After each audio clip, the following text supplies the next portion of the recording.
Hello, everyone. You are now tuned in to the Millionaire Millennial. I am your host, Stack Banks.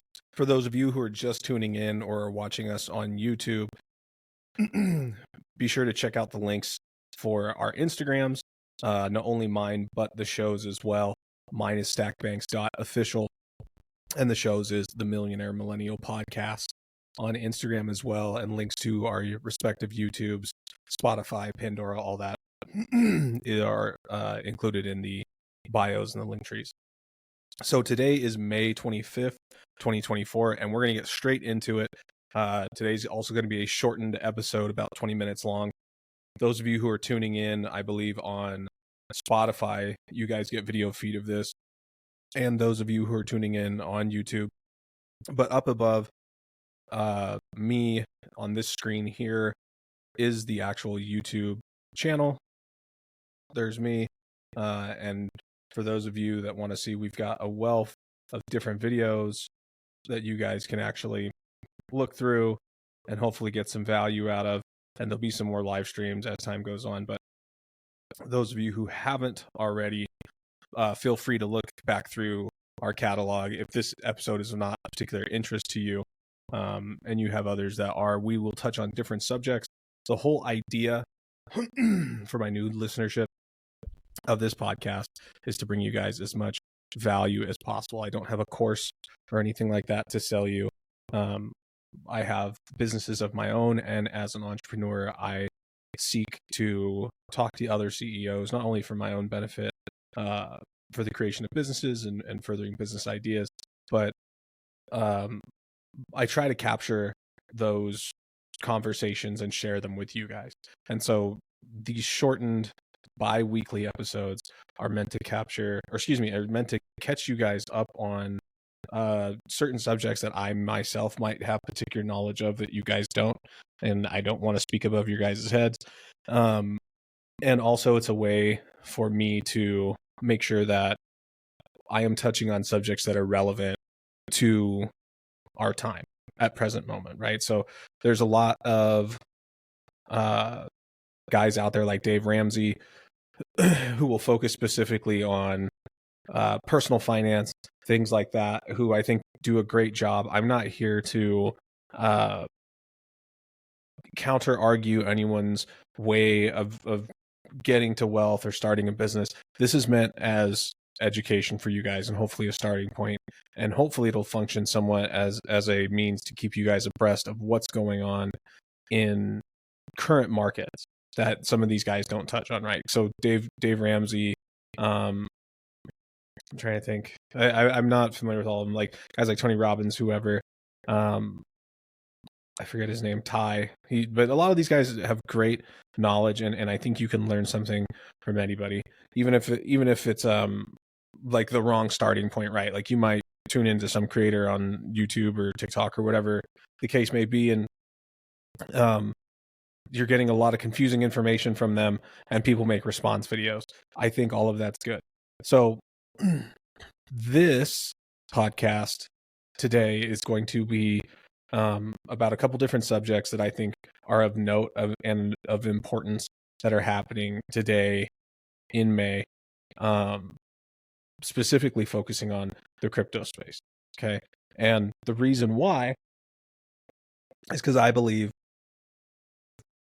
the crypto space at this moment in time, crypto and Web3, is the largest space or marketplace, marketplace, however you want to put it, that is going to make the most millionaires in the next decade. I think it's going to make the most compounded exponential millionaires, right? People who put in $1,000 and cash out $1 million or 2 million or whatever the number may be, right? People who put in very small amounts of money comparative to when they take profit and what that potential is. I think blockchain and Web3, we're just starting to scratch the surface of what these technologies can do. And I think we're going to see companies that are just larger and larger and larger coming into this space and revolutionizing not only that space and that marketplace, but current spaces in the real physical world as we know it, just like the internet did, and technology has since we started utilizing it as a species.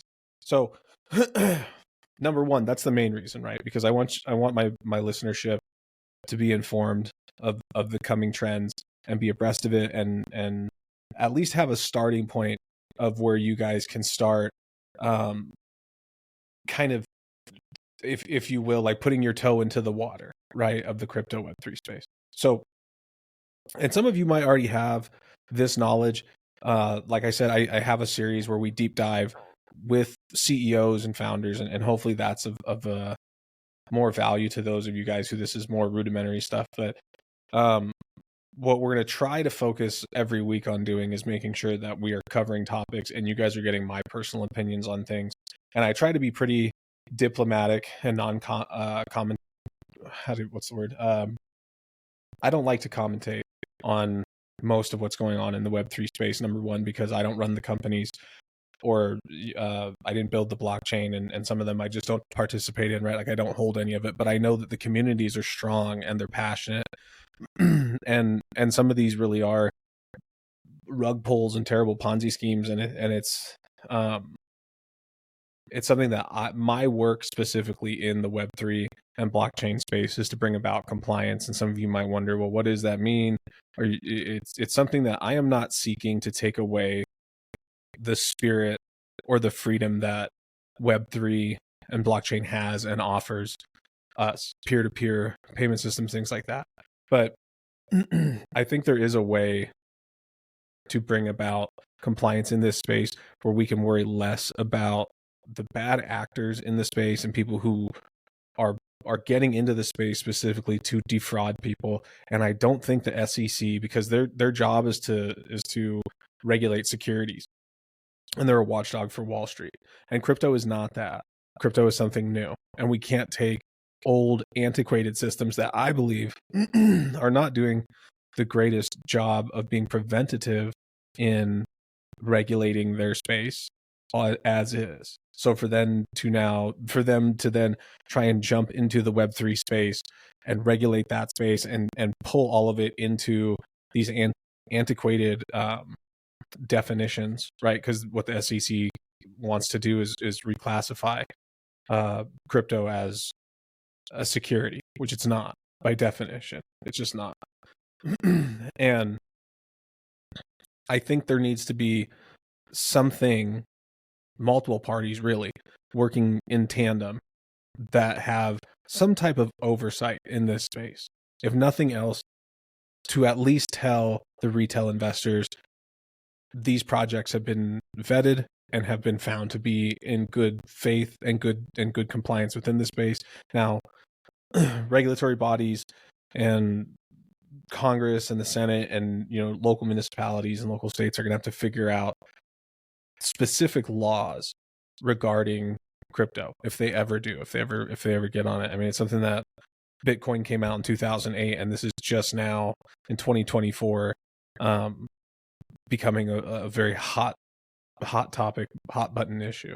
So I think most people don't realize that the crypto space is an ecosystem like anything else, and it's only partially built, and it needs the other half and other parts built in order for the ideas and the promises of it to come true, and also for compliance within it to be what would you call that? But fully accepted, or a gold standard, like how it would be with the SEC or the FDIC, things like that, where people have the ability to have trust and faith that the things they're putting their monies into aren't outright scam. Okay, so there's that. Filled you guys in a little bit on that. So what we're gonna do is talk a little bit about what's going on in the crypto space. Notably, Shiba Inu, the Dogecoin dog Kabuso, died after 14 years as a meme. So this is essentially a meme coin that had started 14 years ago, or excuse me, a meme that had started 14 years ago and had actually led that meme eventually became the face of Dogecoin, the cryptocurrency. So the actual physical dog has passed away. The owner had talked about it. The dog was a rescue. And they don't know the exact age of the dog, but they believe she was somewhere around 18 years of age, and she had been suffering from leukemia and I believe liver disease, and she passed away happily in her sleep. And so many of the people in the crypto community are mourning the loss of this iconic dog. And I'm sure there'll be many more meme coins to come after that. So that was notable in the crypto community. Also of note, we've talked before about ETFs and what these ETFs are. So ETFs are exchange traded funds. BlackRock, Grayscale, there's a couple other large institutional investors. That's what you guys would think of as the places where the mutual funds are at, where the pensions and the pension funds are at, where these basically the baby boomer generation, where most of their retirement funds are kept, is with these large institutions. These institutions are the ones like BlackRock, who are buying up all the retail housing around the United States. So most of my viewership probably knows them from that, but BlackRock and Grayscale and a couple of these other very large institutional investors have been buying a ton of Bitcoin, and to the tune of like 20-30 billion worth. I believe they're at, I think, 29 billion or something like that. So what they end up doing is buying all this Bitcoin, they hold it in what's called an ETF. And these ETFs have to get approval from the SEC. And the SEC had done that back in March or April, I believe, of this year. They had approved the Bitcoin ETFs, a bunch of the Bitcoin ETFs. And so it basically becomes a fund where investors can buy into Bitcoin or whatever's in the ETF without directly holding it. So why is this news? It's huge news because most of the money in the United States right now is held by the baby boomer generation. So a lot of these retirement funds like BlackRock, or excuse me, a lot of these institutional investors like BlackRock hold massive amounts of funds, right? And there's banks and different things, and some of them might try and offer ETFs or participate in them or buy into them once these institutional investors offer them at scale. So the big thing was the Bitcoin ETF, and that has set up a wave of other ETFs from other funds. So Solana, XRP are actually next after Ethereum. Not sure that those will actually start trading up until maybe July or August of this year, but be assured more crypto ETFs are coming. That's according to the British multinational bank Standard Chartered, whose digital assets researcher said in a Friday note that Solana and XRP will soon get their own exchange-traded funds. The United States Security and Exchange Commission, the SEC, yesterday approved 8 spot Ethereum ETFs. The unexpected and historic move means that traditional investors can now buy shares which track the price of the second biggest digital asset. This move follows the approval of the spot Bitcoin ETFs back in January. Actually, I misspoke earlier. Standard Charter's head of crypto research, Geoffrey Kendrick, head of crypto research and emerging market foreign currencies, said that it's now only a matter of time before other major digital coins receive the ETF wrapper status. So what does that mean for you guys and those of you who are in the meme coin world, right? Because what's a meme coin? A lot of these are built on these blockchains like Ethereum, XRP, whatever, their second layer, stuff like that. And potentially that could mean massive gains for those of you who hold them.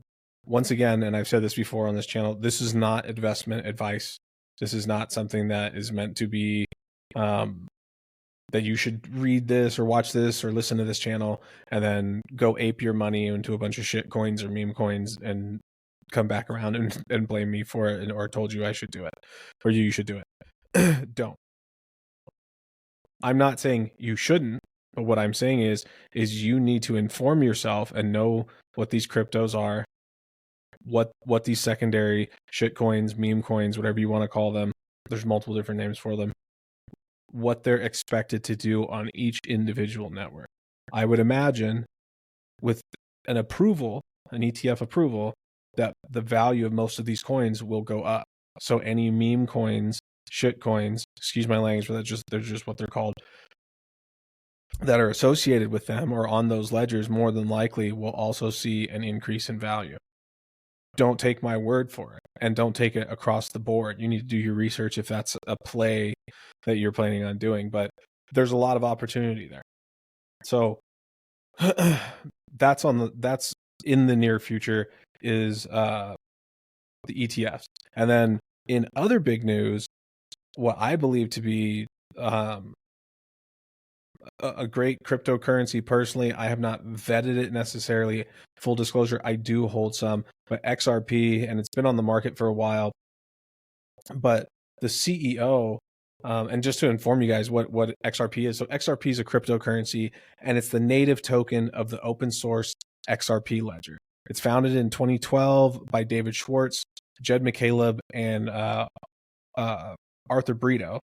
XRP is pre-mined. XRP, is pre-mined and has a total supply of 100 billion tokens. It's more cost-effective and has faster transaction times and is less energy intensive than Bitcoin. So, a while back, XRP had been listed on Coinbase, and then it had stopped. So I'm going to read you guys a quick little blurb from an article from Forkcast, Forkast, where they talk about this specifically. So Coinbase, a cryptocurrency exchange, most of you would know it. Think of it like Robinhood, right? For those of you who don't have any cryptocurrency, you might have heard of the app Robinhood, where you can essentially buy and sell stocks and ETFs and things, which they also have now a cryptocurrency offering on their app. But Coinbase was an app specifically designed for cryptocurrencies. So Coinbase, a cryptocurrency exchange, has re-enabled XRP trading for its New York customers as of Thursday, following a suspension that began in January of 2021. So a legal dispute between the United States Securities and Exchange Commission, the SEC, and Ripple Labs, which developed the XRP ledger, led to the suspension of XRP trading. So New York is known for its highly stringent cryptocurrency regulations. And this reinstatement would allow locals to trade and store XRP on Coinbase, including through its mobile app. So the introduction of XRP trading in New York on May 23rd indicates Coinbase's compliance with the state's regulatory standards, including the BitLicense framework. So this move follows a trend of expanding cryptocurrency services in New York, as seen with Robinhood's, I'd mentioned earlier, Robinhood's recent addition of new crypto assets for New York clients. And Coinbase's chief legal officer, Paul Grewal, announced the relaunch, emphasizing the exchange's efforts to work with the New York state regulators to facilitate XRP's comeback. The decision, it said, to resume XRP trading follows a 2023 court decision that clarified the legal status of secondary XRP sales, leading to its reinstatement on various U.S. trading platforms.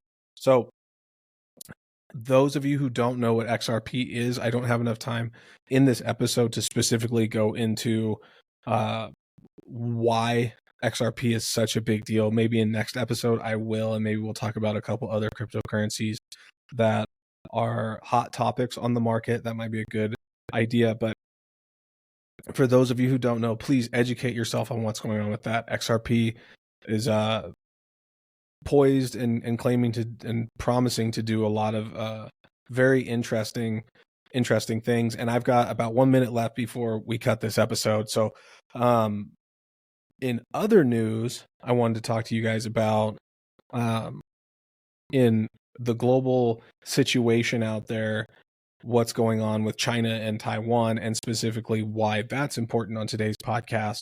So I pulled up a clip off of TikTok, and I'll show it to you guys now. But it's by Jensen Huang, who is NVIDIA's CEO, and he is talking about why Taiwan is important and why the global situation, or excuse me, the current global affairs situation that's going on with Taiwan and China is important.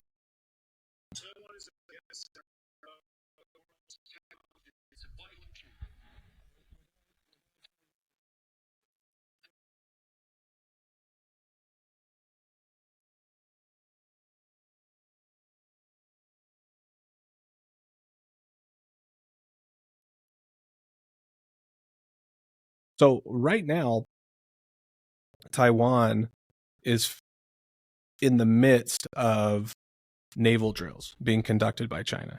And China has expressed multiple times an interest to take over Taiwan and has stated that Taiwan is part of the People's Republic of China. And I'm not going to comment on that. This is not a political channel as far as